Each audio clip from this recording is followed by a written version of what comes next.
Going on, everybody?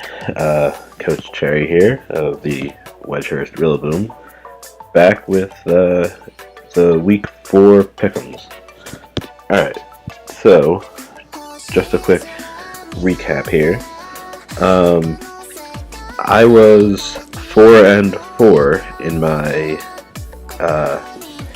Pick'ems from last week. I was correct with 2 of the undefeated teams. I had picked Manny and the Stark Mountain Giratinas to beat the High Dragons, but that did not happen. And then the New York Nickets actually ended the Mewtwo's undefeated season. So that was a bit of a surprise to me, but apparently that also happened last year. So congratulations to the Nickets, and good luck to both of them. As for my match, I won my first game of the season against the Flapples. And then we had a disqualification between the Greninjas and the Porygons, I believe, was their opponent. I don't know exactly what happened, but it resulted in a 6-0 victory for the Porygons. And then let's just take a quick look here at the other matchups. So the Crocodiles, in their first game of the season, because they were a replacement, they were able to take down the Nidokings. Which I had picked the Nidokings to beat their original opponent, which I believe was supposed to be the Swablues, but I'm not 100% sure on that. I believe that was who it was supposed to be, and I still do believe that the Nidokings could have beat the Swablues if it was still the Swablues. But yeah, the Crocodiles beat the Nidokings. And then let's see, what are the other matchups? Oh yes, the undefeated Arcanines, like I said, they're now 10-0, or a +10, 3-0. And the oh yes, the last game was the Gengars versus the Phalanx, and the Gengars, although it's not updated here, the Gengars did take the victory, so they are now 2-1. Alright, so as I said, I was 4-4 last week, but I think that some things, like the Crocodiles, if they were still the Swablues, I think that the Nidokings would have won that one. But anyway, moving on to Week 4. So we have the Greninjas versus the Hydreigon, the Mewtwo versus the Idols, the Porygons versus the Renegades, the Nidokings versus the Giratinas, the Nickets versus the Arcanines, the Flapples versus the Gengars, myself, the Rillaboom, against the Rallygoon, and the Straw Hat Crocodiles versus the Largo Phalanx. Alright, so let's take a quick look at this. So first up is the Greninjas, who are 1-2. Their one win was against me, but they also had the disqualification. They are the team that's primarily an electric type team. They have the Pinkerton electric terrain setter, and then we have the #1 overall team right now with the Helgen Hydreigon. Their team is quite scary, actually, with their G-Max Inteleon. They've brought that all 3 games, and the Claydol all 3 games. those are the only two that they've brought all 3 games. So they've kind of spread out their team usage a little bit.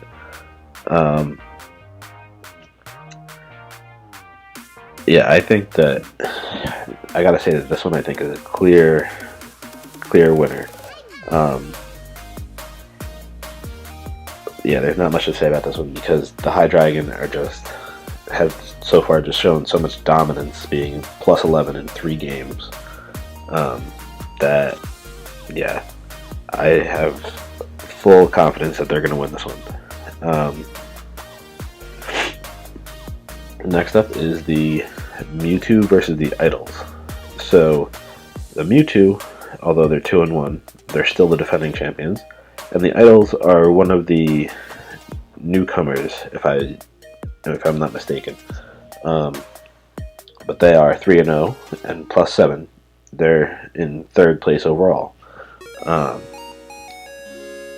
But let me just check their teams real quick. So the Mewtwo, again, as I've said a couple times, they're probably one of the best or most diverse teams, I think. That Gengar G-Max with its G-Max move that traps the Pokemon, I think that's a very, very powerful attack. And Dracovish is always another scary one. But they have brought their top 3 every time. It looks like actually that they haven't really had to use Dracovish or Mandibuzz though. But they've used the Gengar 2 out of the 3 times. Hitmonchan and Thwackey as well. But the Mewtwo's seems like they go to timer a lot, which is why they're a scary team. Because when it goes to timer, it just matters who has more Pokemon or who has more health left. And then their opponent is the 3-0 Idols. They have the G-Max Cinderace, which is not as scary as you may think because of the ban on the hidden ability for G-Max Cinderace. But it's still a very powerful Pokemon. But yeah, this team is one of the surprises of the season so far, I think. And even though they are 3-0, as much as I want to pick them, I'm still riding the wave of the Mewtwo, and the fact that he won last season and has only ever lost to the Nickets. So yeah, I think that the Mewtwo have this one. Sorry to the Idols there, but let's see if they can prove me wrong. Alright, so next up is the Porygon versus the Renegades. So,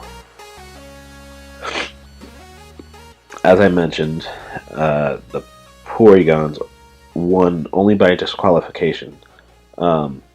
They did do the match, and the Greninjas actually did win. However, there was, like I said, some sort of disqualification for the Greninjas, so that resulted in a loss for the Greninjas and a win for the Porygons. And then their opponent is the Renegades, I think, right? Yes, okay. That's what I thought. Alright, so the Renegades are also looking for their first win.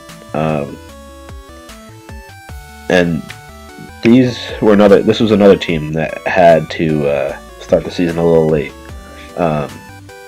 They replaced the Dragonites, I believe, and Dragonites had played their first game, and then backed out, I believe. But this team, I think, has a lot of potential, especially with the Jirachi, who they just picked up, I believe. I think they, if I'm not mistaken, they had Mew and they dropped it for Jirachi. And then they have Porygon 2, which is another threat with the Eviolite. I think overall they have a really good team here. That Talonflame used to be one of the best in the game until they nerfed its ability. So, yeah, I think that overall this team is pretty good. But let me go look over here at the Porygon. So they have the G-Max Dreadnought, which, with its G-Max move, it sets up the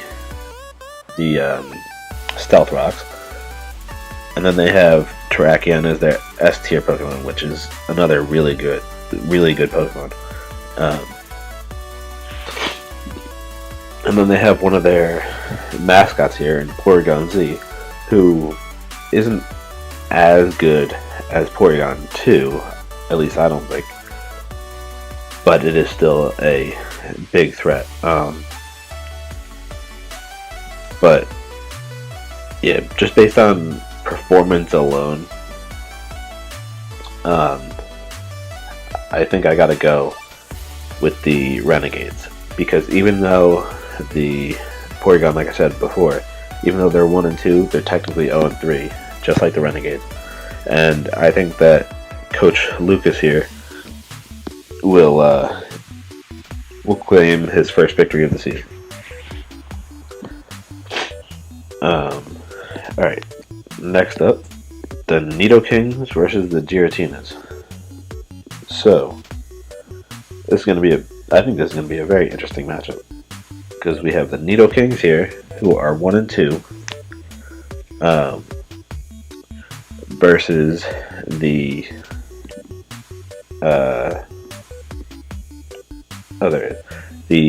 Stark Mountain Giratinas, who are 2 and 1.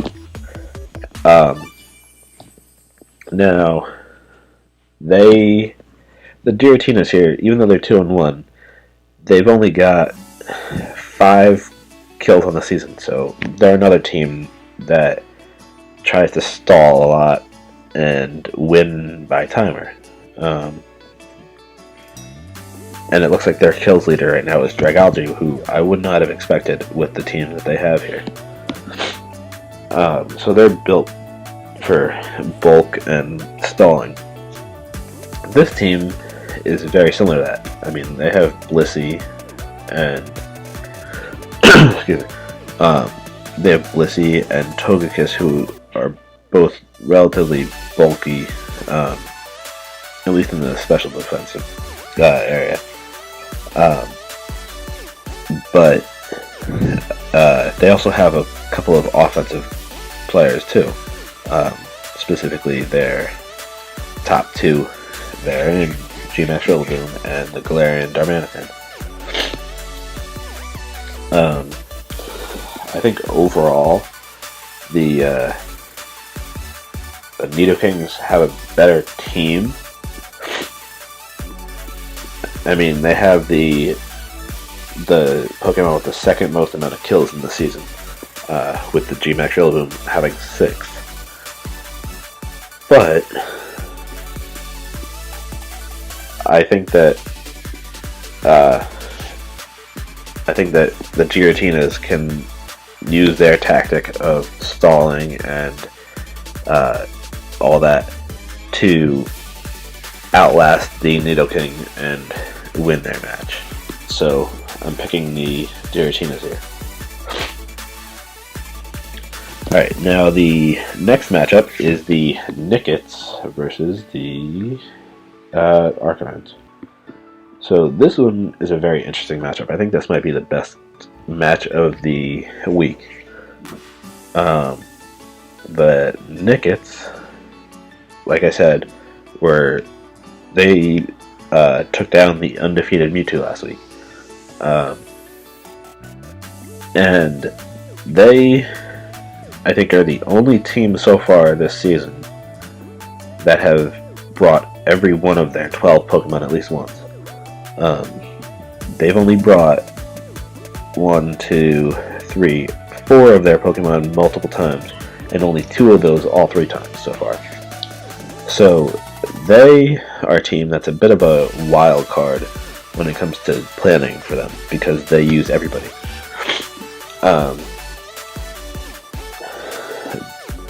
But the Arcanines, though, are one of the best teams in this league. I will always have a bit of a soft spot for these Arcanines because they were my my week 1 opponent, and they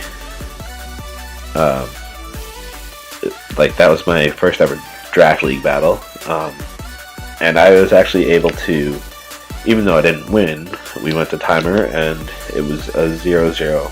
I mean, it was a 2-2 tie, so he only won because of the HP differential. But as you can see, he's 3-0 with a plus 10. Last week in the second game, he won 6-0. So then this week he won 4-0. So he's had a couple dominating victories. Then obviously the one against me.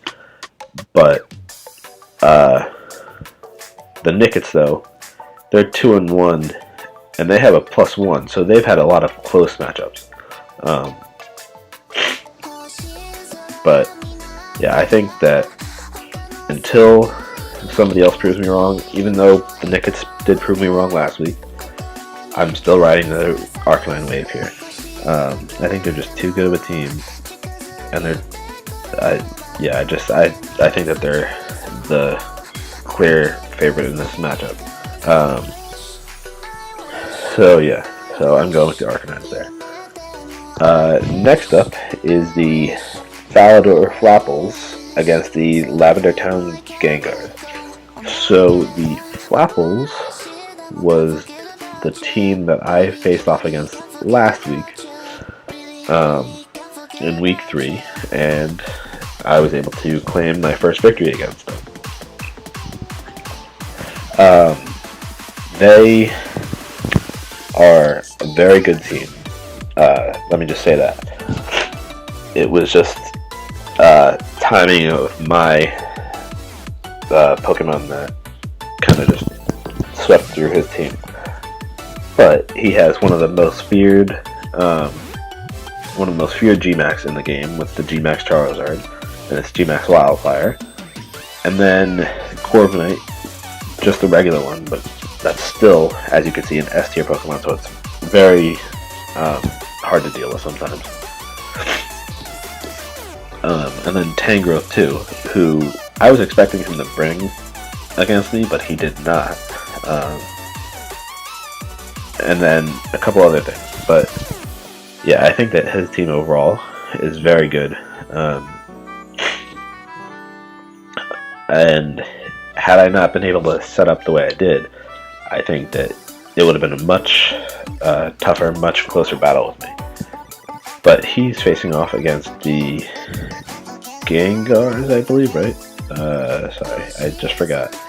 The Gengars. Okay, that's what I thought. And the Gengars here, they're 2-1. They won their matchup this past week against the Phalanx, or I think that was them. Yeah. They have the G-Max Corviknight, Mimikyu, who's another annoying one to deal with, Amoonguss, Arcanine. So they have a pretty good team overall, and they have also Galvantula, one of the hazard setters. So I think this might actually be the first matchup,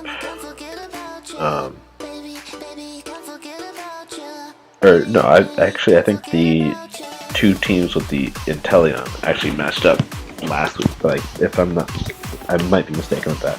But this week, the two Corviknights are going against each other.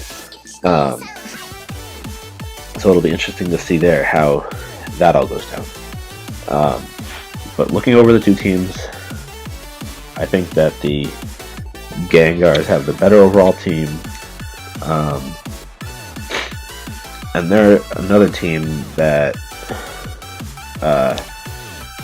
They don't bring everybody the same. Like, they don't bring the same however many Pokemon every week. So I think that the Gengars have the clear advantage here. And I expect to see them go up to 3-1 this week. The next matchup is my matchup, the Wedgehurst Rillaboom against the Rally Goons. So my team, the Rillaboom, I mean, I'm a little biased here, but I think my team is pretty good. We have probably two of the best Pokemon here in Lapras G-Max and Dragapult. My Lapras is currently the kill leader on the season with 7 kills. That is thanks to my matchup against the Flapples. As I was saying, I got 4 kills with the G-Max Lapras against him. And then, like I said, Dragapult is just one of the better. It's just one of the better Pokemon out there. And then I have type coverage for a lot of other things. And I also dropped my Braviary to pick up Dusclops, who is a very, very good Trick Room Pokemon. But anyway, we have the Rally Goons as my opponent here. They are 0-3. Their G-Max Duraludon is pretty good. I might be facing my mascot here against in Rillaboom. And he also has one of my favorite fire types here in Chandelure, but he has not brought it yet, so it'll be interesting to see. This team seems like it's a lot like me. 5 of his Pokemon have come all 3 times so far, and he's only brought 2 other Pokemon.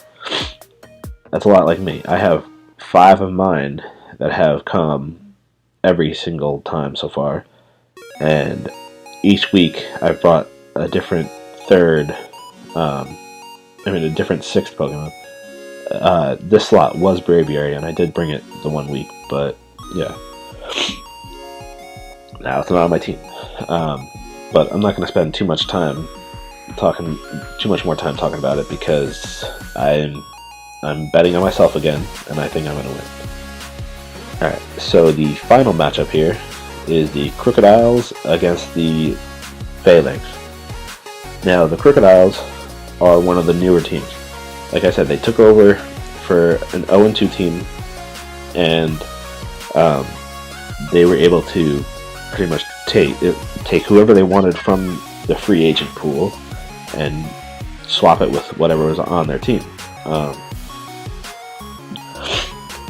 And so I think that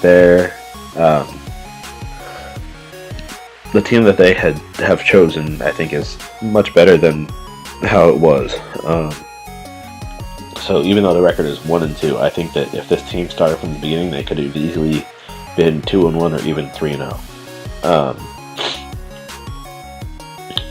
And they're facing off against the Phalanx, who lost this past week against the Gengars.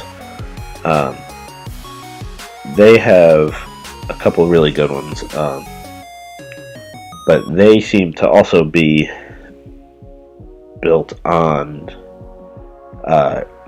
defenses and trying to stall a little bit, because they have that G-Max Grimmsnarl, and with Prankster they prioritize the screens and status condition attacks and all those kind of things. And then they have the Chansey, who is the ultimate staller. So I think that they can do some damage here. But I like this team a lot, so I'm going to have to say that I think that the Crocodiles are going to come out on top here. Which would mean, if I'm going back here, that I think that after 4 weeks there will be 2 4-0 teams, just these two on top here. And then, yeah, the Mewtwo will go to 3-1. Let's see. Yeah, so the Hydreigon would win, the Mewtwo would win and go to 3-1. I believe the Renegades will get their first win. I gotta go with Manny here with the Giratinas, and they would go to 3-1. The Arcanines, I think, will stay undefeated and go to 4-0. The Gengars, I think, will go to 3-1, I think, right? No, yes, 3-1, sorry. And then I think I will go back to 2-2. And then the Crocodiles also will go to 2-2. So yeah, I think that overall, this season has been pretty good so far. And I hope I get better with my picks though, because so far in the 2 weeks that I've done it, I've gone 4-4 both times. So let's hope I go 8-0 this week. But alright, thanks for watching everybody, and I'll see you next week.